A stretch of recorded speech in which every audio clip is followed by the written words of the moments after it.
Greetings and welcome to the very first episode of Outside the Cage. I'm your host, Larken Rose. Now, I wanted to tailor the first few installments of this show to those who know nothing about me and nothing about what it is that I do. Maybe someone you know encouraged you to listen in and you're not sure what to expect. You may be wondering, who is this guy? Why should I believe him? Why should I trust him? As it happens, for this show, it doesn't matter if you know anything about me, and it doesn't matter whether you trust me or believe me, because this show is very different from almost anything else you'll hear. There are plenty of political talk shows out there which make conflicting claims and argue about the facts, and you can never tell who's mistaken or even who's lying. Mostly, the discussion consists of some guy saying, "Your party is stupid and evil, and my party is wise and good." And someone on the other side saying the opposite. "No, my noble, brave candidate will save the world, and your nasty, corrupt candidate will cause pain and suffering." And so that pointless bickering goes on and on ad infinitum and doesn't change anybody's mind. That is not what this show is about. That is not a discussion you'll hear on this show. Let me start by saying this. I'm going to assume that anyone listening to this show, whether you're a Democrat, Republican, liberal, moderate, progressive, conservative, constitutionalist, I really don't care. I'm going to assume that anyone listening to this show wants truth and justice to prevail, wants the innocent protected and the guilty stopped. Now, there can be a lot of conflicting ideas of who the good guy is and who the bad guy is, and what justice looks like, and so on. But I'm going to start with the assumption that you, the listener, want what is best for humanity.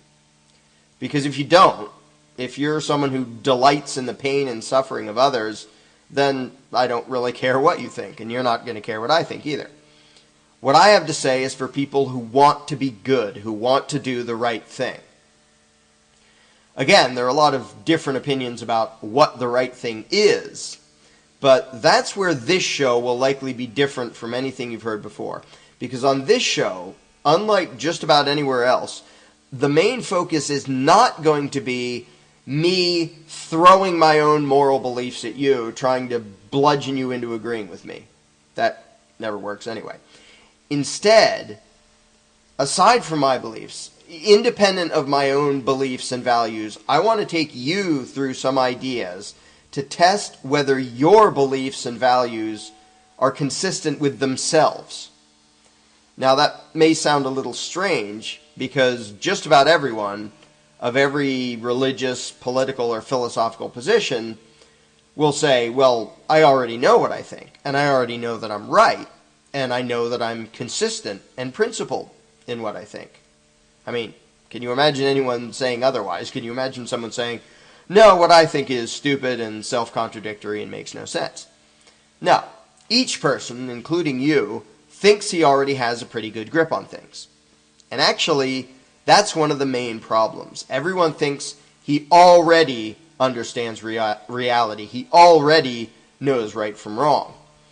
Even the terrorist who goes around blowing up innocent people, he really and truly believes that he's in the right, or he wouldn't do it. Same with the fascist thugs of some tyrannical regime, or some psychotic mass murderer who kills and eats his neighbors. Whatever people do seems reasonable and proper to them at the time, or they wouldn't do it. Based on the way they see the world, based on their beliefs and their perceptions, they act the way they do. And to them, it makes sense. No one thinks that he is the bad guy. Now, I'm not pushing moral relativism here. I'm not saying that everyone is equally right and equally moral. They're not. I'm saying that the main problem is usually one of perceptions, not intentions. Lots of horribly nasty things have been done in the name of good intentions by people who, at least to begin with, actually meant well. And the problem has almost always been a lack of understanding of reality, not understanding what's actually going on. So, here's my challenge to you. I'm not questioning your motives. I'm not alleging that you're a bad, evil person. Again, if you are, you're not going to care what I think. I'm not going to care what you think. Instead, assuming you're a basically good person, trying to do the right thing, I want to challenge you to re-examine some of your beliefs and assumptions. In short, I want you to take an honest look at your own perceptions and actions, especially as they relate to politics and government, and see if you might be doing things, however inadvertently, that are destructive to humanity and society. Because, to be blunt, you are. Now, I don't think you're trying to, but I believe that you are most likely contributing to suffering and injustice in the world. Now, why the heck would I say such a thing about you when I know nothing about you? I don't know who's listening. I say that because almost everyone is. Almost everyone, by way of their belief system, again, as it relates to politics and government, is contributing to the pain and suffering of mankind. Now, again, I don't care what you think of my opinions and beliefs, so if you're feeling defensive because I said that, don't bother. Who cares what I think? But here's what is important. Are you capable of objectively and honestly examining your own belief systems to see if you might accidentally be advocating something destructive? Unfortunately, very few people are capable of that kind of self-examination. Most people would literally rather kill or die than reconsider the assumptions they've always made, the beliefs they've always held, the ideas that they were brought up in. So, does truth and justice matter enough to you that you dare to examine your own beliefs and behaviors? After all, if you're already right about things, if you're already advocating what you should be advocating, what would it hurt to double check? You'll just be more sure of it. By analogy, if you're doing a math problem and you think you already have the right answer, what's the harm in double checking your work? You might find that you made a mistake, or you might find that you didn't and you were right the first time. But if you don't dare to reconsider, if you don't dare to take another look at your beliefs, maybe it's because you suspect that you're wrong. Deep down inside, you think you might be wrong, and maybe you don't really want to know that if you are. And that is the ultimate act of cowardice, to close your eyes to the truth because it might be uncomfortable. So the question comes down to this. Are you willing to re-examine some of your most fundamental beliefs if it might reduce the pain and suffering of others? Or do you just want to shut your eyes, shut your ears, and cling to whatever you already believe, regardless of whether you're hurting others? If you have the spine, if you're brave enough, stay right where you are, and after this break, we'll get right into it. Oh, and if you're a liberal and you're thinking, he won't ever make me into a conservative, or you're a conservative and you're thinking, he'll never make me into a liberal, either way, you're right. I won't make anyone into either one of those, nor would I ever want to. Because the truth, as uncomfortable as it might be, leads in a very different direction. We'll be right back.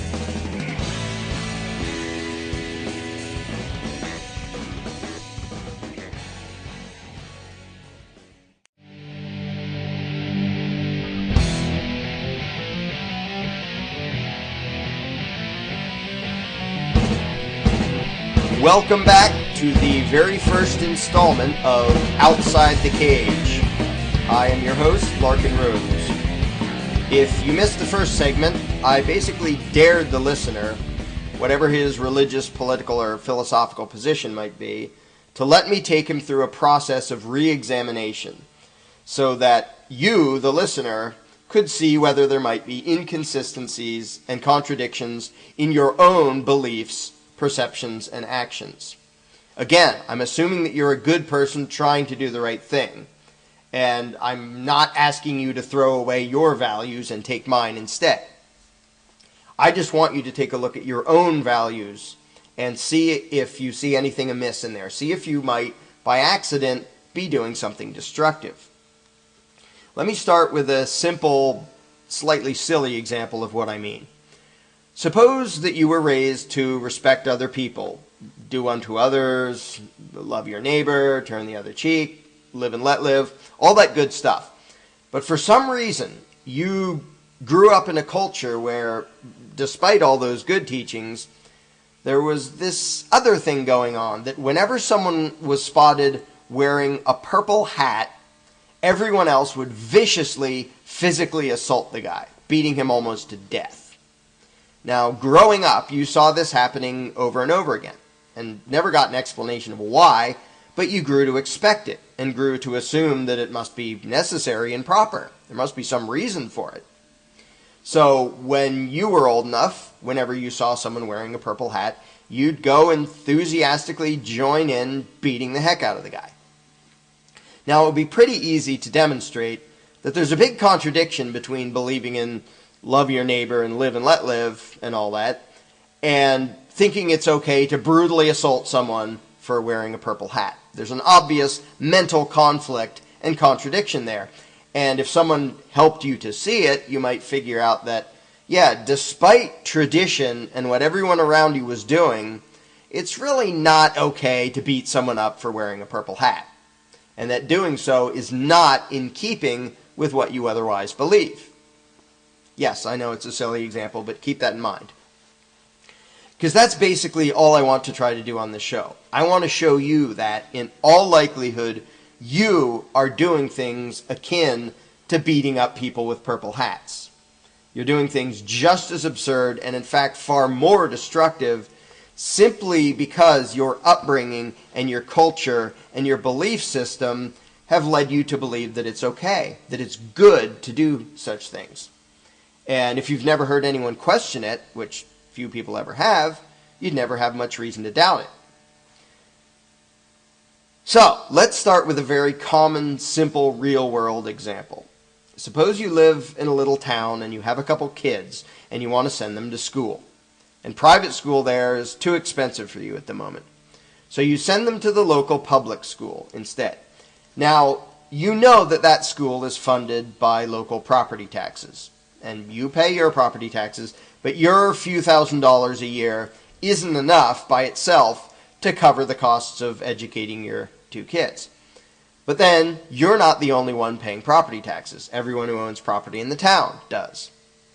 Now, suppose you have neighbors who never had kids, so they don't actually need the services of any school. But they get a bill for property taxes just like you do. In short, they're being made to pay for something that directly benefits you, but not them. Now, just so we're clear, we all know what happens if they don't pay. If those neighbors who never had kids of their own, if they don't pay their property taxes that fund the school, the local township or borough or whatever it is will start sending them nasty letters, demanding money and adding on penalties and interest and that sort of thing.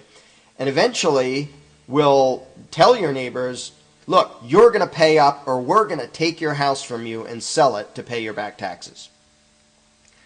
So let's be clear about the situation. This is not about someone going around the neighborhood collecting donations and contributions or asking people to voluntarily chip in for the local school. This is the local government demanding money from all property owners and backing that demand with the threat of forcibly kicking anyone who doesn't pay off his own property. Of course, most people pay and it never gets to that point. But the reality is, your neighbor's only choices are pay up or have his property taken from him, eventually. The politicians might speak of it as contributions, but everyone involved knows that it's not voluntary. They're not just asking nicely. They're saying, you will give us this much money every year, or we will eventually send men with guns to take your property from you by force.